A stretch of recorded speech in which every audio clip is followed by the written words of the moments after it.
तो दोस्तों आज फिर से लेके आ गए हैं देश दुनिया के सभी ताज़ा मुख्य समाचार। चलिए फटाफट खबर शुरू करते हैं। उससे चैनल को अब तक सब्सक्राइब ना किया हो तो फटाफट चैनल सब्सक्राइब कर दे, लाइक कर दे, शेयर कर दे ताकि इसी तरह की खबर आप हर रोज़ देख सकें। चलिए शुरू करते हैं आज की पहली बड़ी खबर।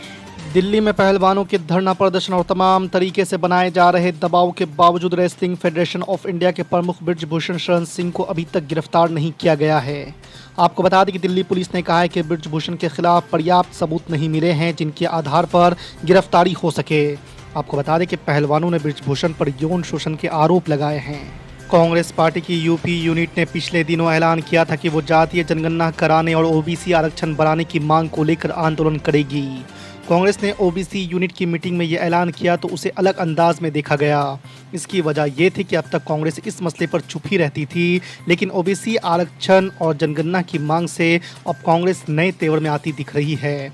आपको बता दें कि नरेंद्र मोदी सरकार के सत्ता में आने के बाद से ही राहुल गांधी सूट बूट की सरकार या दो मित्रों को फायदा देने वाली सरकार कहते रहे हैं। ऑल इंडिया मजलिस इत्तेहादुल मुस्लिमीन के प्रमुख असदुद्दीन ओवैसी ने भाजपा को चीन पर सर्जिकल स्ट्राइक करने की चुनौती दी है। उन्होंने भाजपा के प्रदेश अध्यक्ष बंदी संजय के उस दावे पर पलटवार किया है जिसमें उन्होंने तेलंगाना के पुराने शहर में सर्जिकल स्ट्राइक करने की बात कही थी। आपको बता दें कि एक जनसभा को संबोधित करते हुए बंदी संजय कुमार ने 2020 में कहा था कि सत्तारूढ़ भारतीय राष्ट्र समिति और एमआईएम प्रमुख असदुद्दीन ओवैसी रोहिंग्या, पाकिस्तानी और अफगानिस्तानी मतदाताओं की मदद से जीएचएमसी चुनाव जीतने की कोशिश कर रहे हैं। आपको बता दें कि संगारेड्डी में एक जनसभा को संबोधित करते हुए मंगलवार को एमआईएम प्रमुख असदुद्दीन ओवैसी ने कहा कि वो कहते हैं कि पुराने शहर में सर्जिकल स्ट्राइक की जाएगी। अगर दम है तो चीन पर सर्जिकल स्ट्राइक करके दिखाओ। महाराष्ट्र में शिवसेना यूबीटी के नेता संजय रावत शिंदे फडणवीस सरकार पर लगातार हमलावर है। मंगलवार को भी उन्होंने देवेंद्र फडणवीस पर तंज कसते हुए उन्हें प्रदेश का सबसे असंतुष्ट नेता बता डाला। आपको बता दें कि संजय रावत ने कहा कि फडणवीस महाराष्ट्र के मुख्यमंत्री के रूप में शपथ लेने जा रहे थे, लेकिन उन्हें राजनीति में खुद से जूनियर व्यक्ति के मातहत डिप्टी सीएम बना दिया गया। संजय रावत का बयान ऐसे वक्त में आया है जब एकनाथ शिंदे खेमे में असंतुष्टि का दावा किया जा रहा है। ये दावा शिवसेना के मुखपत्र सामना में किया गया है। पश्चिम बंगाल सरकार के अलग अलग विभागों में अगले एक साल में 1.25 लाख नए कर्मचारियों की नियुक्ति होगी। मुख्यमंत्री ममता बनर्जी ने मंगलवार को ये घोषणा की। उन्होंने कहा कि यह प्रक्रिया 1-2 महीने में शुरू हो जाएगी। ममता बनर्जी ने कहा कि 2011 के बाद से कई नए प्रोजेक्ट लागू हुए हैं। हम लगभग 1.25 लाख लोगों को रोजगार देने वाले हैं। ममता बनर्जी ने कहा कि हमारा फोकस अब नए रोजगार देने पर है। अगले लोकसभा चुनावों के लिए समाजवादी पार्टी बड़ी तैयारी में जुट गई है। जून से हर जिले में कार्यकर्ता प्रशिक्षण शिविर का आयोजन किया जाएगा। इसमें सपा प्रमुख अखिलेश यादव खुद जाएंगे। आपको बता दें कि पहला शिविर 5-6 जून को लखीमपुर खीरी में आयोजित किया गया है। प्रशिक्षण शिविर में बूथ मैनेजमेंट, वोटर लिस्ट और बूथ कमेटियों पर चर्चा होगी। लोकसभा चुनाव के मद्देनजर कार्यकर्ताओं को रणनीति समझाई जाएगी। बिहार में सरकारी शिक्षक बनने का सपना सजोए लाखों अभ्यर्थियों का इंतजार खत्म हो गया है। बिहार लोक सेवा आयोग ने 7वें चरण के शिक्षक बहाली का विज्ञापन जारी कर दिया है। आपको बता दें कि मंगलवार 30 जून को जारी हुए नोटिफिकेशन के मुताबिक बिहार के सरकारी स्कूलों में कक्षा 1 से 12 तक शिक्षकों के कुल 1,70,461 पदों पर भर्ती की जाएगी। शिक्षक बहाली के लिए ऑनलाइन आवेदन की प्रक्रिया 15 जून से शुरू होगी। कांग्रेस नेता राहुल गांधी अमेरिका के 3 शहरों की यात्रा के लिए मंगलवार को यहां पहुंचे। इस दौरान वो भारतीय समुदाय के लोगों और अमेरिकी सांसदों से मुलाकात करेंगे। आपको बता दें कि हवाई अड्डे पर राहुल गांधी का स्वागत इंडियन ओवरसीज कांग्रेस के अध्यक्ष सैम पित्रोदा और संगठन के अन्य सदस्यों ने किया। राहुल गांधी सैन फ्रांसिस्को में स्टैनफोर्ड विश्वविद्यालय में छात्रों से बातचीत भी कर सकते हैं।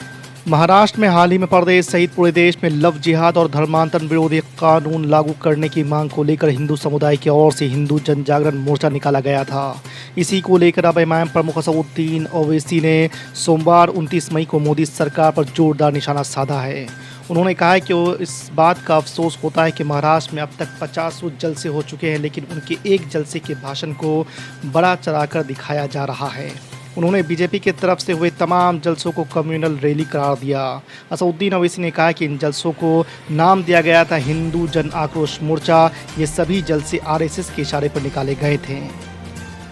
पश्चिम बंगाल में कांग्रेस को सोमवार को बड़ा झटका लगा है। राज्य विधानसभा में पार्टी के इकलौते विधायक बायरन बिस्वास सोमवार को सत्तारूढ़ दल तृणमूल कांग्रेस में शामिल हो गए हैं। उन्होंने टीएमसी के राष्ट्रीय महासचिव अभिषेक बनर्जी की मौजूदगी में मुख्यमंत्री ममता बनर्जी की पार्टी का दामन थामा है।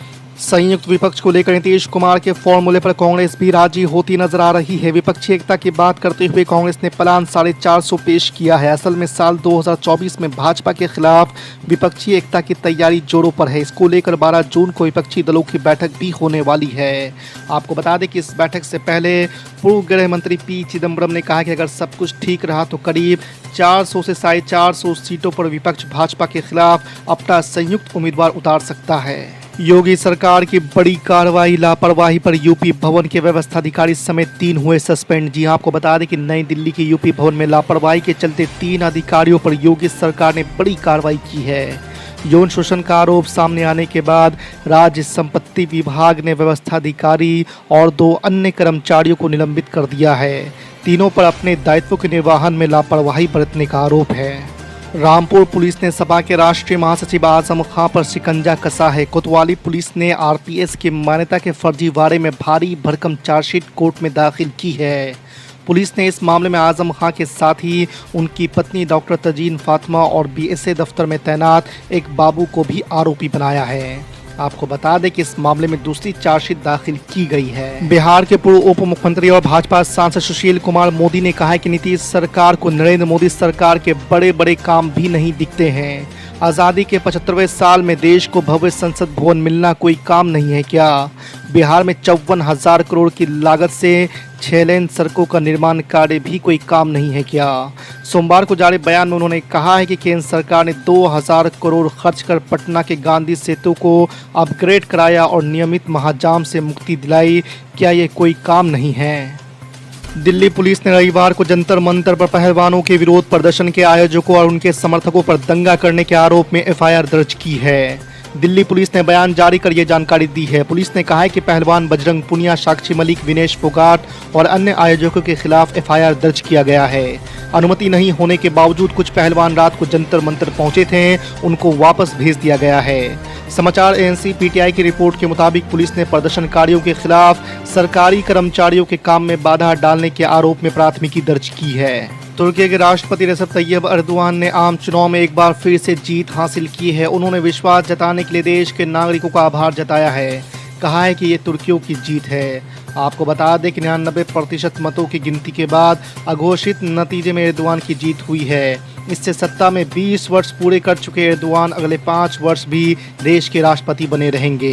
प्रधानमंत्री नरेंद्र मोदी ने रविवार को नए संसद भवन का उद्घाटन कर दिया है। इस मौके पर लोकसभा स्पीकर ओम बिरला, कई दलों के नेता मौजूद रहे। हालांकि कांग्रेस, टीएमसी समेत लगभग 19 विपक्षी दलों ने राष्ट्रपति द्रौपदी मुर्मू से उद्घाटन करवाए जाने की मांग को लेकर बॉयकॉट किया। आपको बता दें कि प्रधानमंत्री नरेंद्र मोदी ने नए संसद से अपने पहले भाषण में कहा है कि ये भवन देखकर हर भारतीय गौरव से भर गया है।